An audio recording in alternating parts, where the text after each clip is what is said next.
হজের খুতবায় মসজিদুল হারামের ইমাম শেখ ডক্টর সালেহ বিন হুমাইদ বলেছেন, মুসলমানদের পরস্পরের মধ্যে ঐক্য ও সংহতি বজায় রাখা উচিত। মসজিদে নামিরায় হজের খুতবা প্রদানকালে তিনি এই কথা বলেন।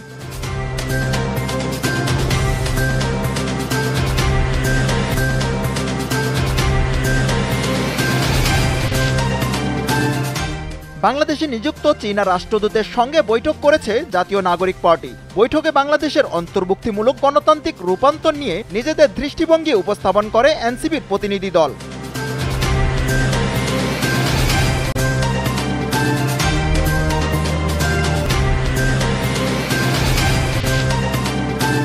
ইউক্রেনে যুদ্ধের অবসান চেয়ে রাশিয়ার প্রেসিডেন্ট ভ্লাদিমির পুতিনকে ফোন করেছেন খ্রিস্টান ধর্মাবলম্বীদের সর্বোচ্চ আধ্যাত্মিক নেতা এবং পোপ চতুর্দশ লিও। ইউক্রেনে শান্তি স্থাপনের জন্য অর্থপূর্ণ পদক্ষেপ নেওয়ার আহ্বান জানিয়েছেন তিনি।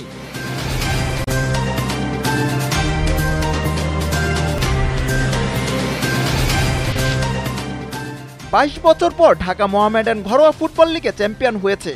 3 দিন আগে ক্লাব থেকে সেই শিরোপা উদযাপন হয়েছে। এমন আনন্দঘন মুহূর্তে ক্লাবটির ফুটবল কমিটির চেয়ারম্যান প্রকৌশলী গোলাম মোহাম্মদ আলমগীর পদত্যাগ করেছেন।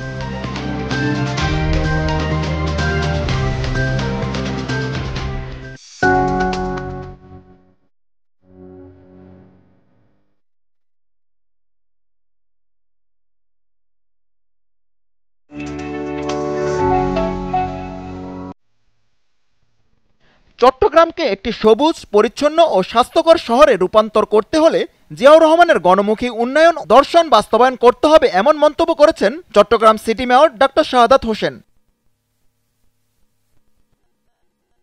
সকালে শহীদ রাষ্ট্রপতি জিয়াউর রহমানের স্মৃতি বিজড়িত স্বাধীনতা যুদ্ধের স্মৃতি সম্বলিত 16 শহর স্থাপিত ঐতিহাসিক বিপ্লব উদ্যানকে আধুনিকরণ প্রকল্পে উদ্বোধন অনুষ্ঠানে তিনি এসব কথা বলেন। এ সময় আরও উপস্থিত ছিলেন চট্টগ্রাম মহানগর বিএনপির সাবেক যুগ্ম আহ্বায়ক ইয়াসিন চৌধুরী লিটন, মহানগর বিএনপির সদস্য কামরুল ইসলাম সহ বিএনপির নেতাকর্মীরা।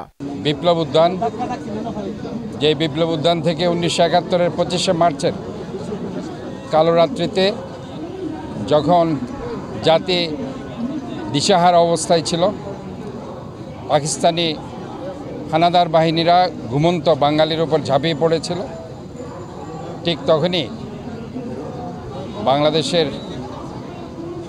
শহীদ প্রেসিডেন্ট জিয়াউর রহমান, তৎকালীন মেজর জিয়া, 8ম ইস্ট বেঙ্গল রেজিমেন্টের পার্শ্ববর্তী এই মাঠে সেদিন উনি ঘোষণা দিয়েছিলেন, আই রিভল্ট, অর্থাৎ আমি বিদ্রোহ ঘোষণা করছি, উই রিভল্ট, আমরা বিদ্রোহ ঘোষণা করছি। ওনার ঊর্ধ্বতন কর্মকর্তা কর্নেল জানজুয়াকে হত্যা করে সেদিন এই ঘোষণাটি উনি দিয়েছিলেন এবং বাস্তবিক পক্ষে এই ঘোষণার মধ্যে দিয়ে মুক্তিযুদ্ধের সূচনা হয়েছিল।